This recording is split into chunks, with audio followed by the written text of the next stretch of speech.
অসম বিধানসভাৰ নিয়মাৱলী 301ৰ অধীনত দুআষাৰ ক'বলৈ দিয়াৰ কাৰণে আপোনাক ধন্যবাদ। বিষয় হৈছে অসমৰ বীৰ সন্তান পিয়লি ফুকন আৰু জীউৰাম দুলীয়া বৰুৱাক ভাৰতবৰ্ষৰ প্ৰথম শ্বহীদ হিচাপে ৰাষ্ট্ৰীয় স্বীকৃতি প্ৰদান আৰু তেওঁলোকৰ ইতিহাসক ৰাষ্ট্ৰীয় পাঠ্যক্ৰমত অন্তৰ্ভুক্ত কৰা দাবী। মাননীয় উপাধ্যক্ষ মহোদয়, আপোনাৰ জৰিয়তে আমাৰ যশস্বী সন্মানীয় মুখ্যমন্ত্ৰীক আহ্বান জনাব বিচাৰিছোঁ যে অসমৰ ইতিহাসৰ এক অতি গুৰুত্বপূৰ্ণ অথচ দীৰ্ঘদিন ধৰি উপেক্ষিত বিষয়ে দৃষ্টি আকৰ্ষণ কৰিব বিচাৰিছোঁ। 1857 চনত মহাবিদ্ৰোহক ভাৰতৰ প্ৰথম স্বাধীনতা সংগ্ৰাম বুলি স্বীকৃতি দিয়া হৈছে যদিও ইয়াৰ 26 বছৰ 6 মাহৰ আগতেই অৰ্থাৎ 1830 চনৰ 24 ছেপ্টেম্বৰত অসমৰ দুগৰাকী বীৰ সন্তান পিয়লি ফুকন আৰু জীউৰাম দুলীয়া বৰুৱাক ইংৰাজৰ ঔপনিৱেশিক শাসনৰ বিৰুদ্ধে সংগঠিত বিদ্ৰোহৰ অভিযোগত ফাঁচীকাঠত ওলোমোৱা হৈছিল। তেওঁলোকৰ এই আত্মবলিদান ভাৰতৰ স্বাধীনতা সংগ্ৰামৰ ইতিহাসৰ এক অনন্য আৰু গৌৰৱোজ্জ্বল অধ্যায়। বীৰ মংগল পাণ্ডেৰ শ্বহীদ বৰণৰ 26 বছৰ 6 মাহৰ পূৰ্বে অসমীয়া সন্তান দুগৰাকীয়ে ব্ৰিটিছ সাম্ৰাজ্যৰ বিৰুদ্ধে সংগঠিত বিদ্ৰোহৰ নেতৃত্বৰ সৈতে জড়িত 15টা কাৰণ উল্লেখ কৰি গভৰ্ণৰ জেনেৰেল প্ৰতিনিধি ডেভিড স্কটলৈ প্ৰেৰণ কৰা প্ৰতিবেদনত পিয়লি ফুকন আৰু জীউৰাম দুলীয়া বৰুৱাক মুখ্য অভিযুক্ত হিচাপে উল্লেখ কৰিছিল। উপাধ্যক্ষ মহোদয়, ঐতিহাসিক তথ্য, চৰকাৰী নথিপত্ৰ আৰু বিভিন্ন গৱেষণামূলক গ্ৰন্থৰ স্পষ্টভাৱে উল্লেখ আছে যে গোমধ কোঁৱৰ পিয়লি ফুকন, জীউৰাম দুলীয়া বৰুৱা, ৰূপচন্দ্ৰ কোঁৱৰ, দহা কোঁৱৰ, ধেনুধৰ কোঁৱৰ, ধনঞ্জয় কোঁৱৰ, হৰনাথ বৰগোহাঁই, দেওৰাম ফুকন, মইনা খাৰঘৰীয়া ফুকন আদি বিপ্লৱীয়ে অসমৰ স্বাধীনতা পুনৰুদ্ধাৰৰ লক্ষ্যৰে সুসংগঠিত আন্দোলন গঢ়ি তুলিছিল। উজনি অসমৰ কমিছনাৰ জে.বি. লিউভিনে নিউভিলৰ 15 দফীয়া চিঠিৰ ভিত্তিত 1830 চনৰ 6 আগষ্টৰ চেৰাপুঞ্জীত পিয়লি ফুকন আৰু জীউৰাম দুলীয়া বৰুৱাক ন্যায়িক বিচাৰ প্ৰক্ৰিয়াৰ মৃত্যুদণ্ড ৰায় প্ৰদান কৰা হয় আৰু 1830 চনৰ 24 ছেপ্টেম্বৰত শিৱসাগৰ ঐতিহাসিক বৰপুখুৰী পাৰত তেওঁলোকক ফাঁচি দি আদালতৰ ৰায় কাৰ্যকৰী কৰা হয়। এই ঘটনা কেৱল অসমৰ ইতিহাসতে নহয়, সমগ্ৰ ভাৰতবৰ্ষৰ স্বাধীনতা আন্দোলনৰ ইতিহাসতো এক নতুন দিশ উন্মোচন কৰে। স্বাধীনতাৰ বাবে সংগঠিতভাৱে ইংৰাজ শাসনৰ বিৰুদ্ধে প্ৰাণ উচৰ্গা কৰা এই দুই বীৰ সন্তানে জাতীয় পৰ্যায়ত যি সন্মান লাভ কৰিব লাগিছিল সেয়া এতিয়াও সম্ভৱ নহ'ল। অসমৰ গৌৰৱোজ্জ্বল ইতিহাসক সমগ্ৰ দেশৰ আগত যথাযথভাৱে প্ৰতিষ্ঠা কৰাৰ স্বাৰ্থত এই ঐতিহাসিক সত্যক অধিক গৱেষণা, চৰকাৰী স্বীকৃতি আৰু ৰাষ্ট্ৰীয় পৰ্যায়ত প্ৰচাৰ ব্যৱস্থা গ্ৰহণ কৰাটো সময়ৰ দাবী বুলি মই ভাবোঁ। কিন্তু অত্যন্ত পৰিতাপৰ বিষয় যে ভাৰতবৰ্ষৰ স্বাধীনতা সংগ্ৰামৰ ইতিহাসত তেওঁলোকৰ যথোচিত মূল্যায়ন আজিও হোৱা নাই।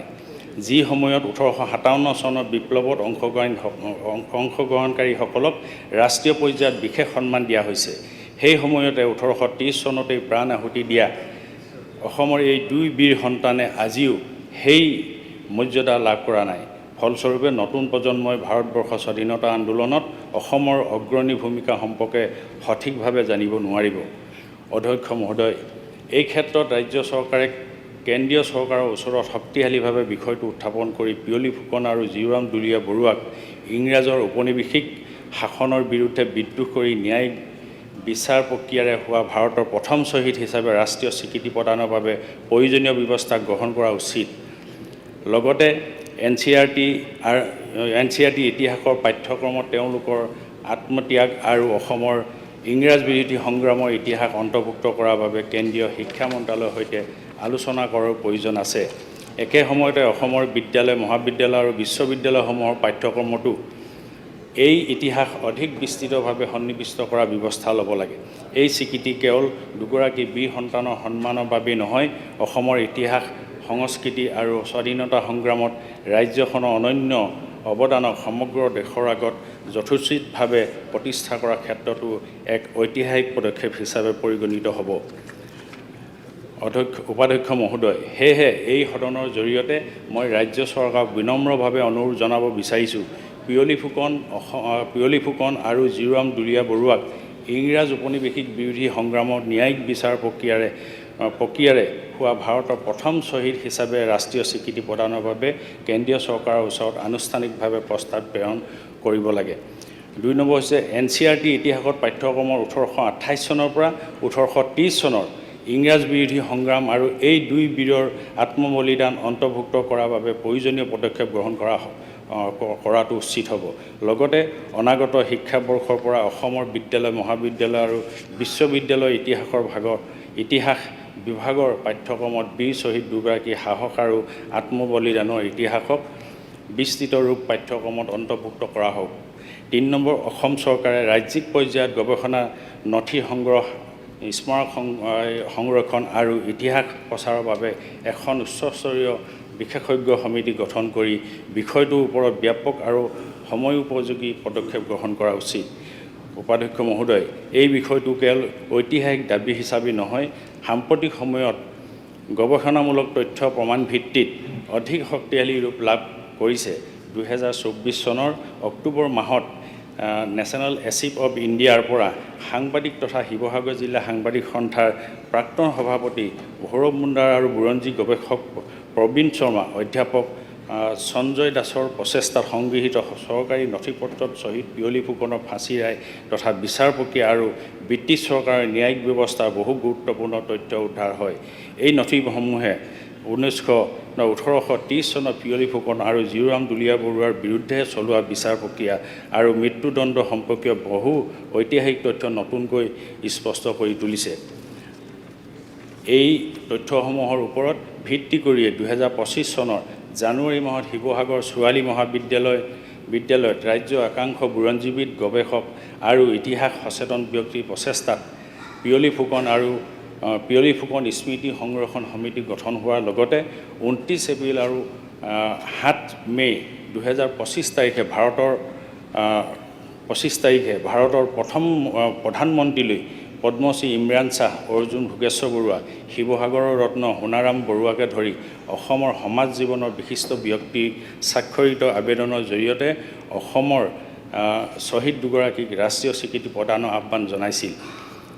সমান্তৰালকৈ 30 নৱেম্বৰ 2025 চনত শিৱসাগৰত ৰাষ্ট্ৰীয় পৰ্যায়ৰ বহুকেইগৰাকী বুৰঞ্জীবিদ, গৱেষক উপস্থিতিত পিয়লি ফুকন স্মৃতি সংৰক্ষণ সমিতিয়ে এখন ৰাষ্ট্ৰীয় পৰ্যায়ৰ ঘূৰণীয়া মেজমেলো অনুষ্ঠিত কৰি মেজমেলতে সকলো তথ্যপাতি সন্নিৱিষ্ট গৱেষণামূলক গ্ৰন্থ শ্বহীদ Piyoli Phukan the son of the soil প্ৰকাশ কৰিছে।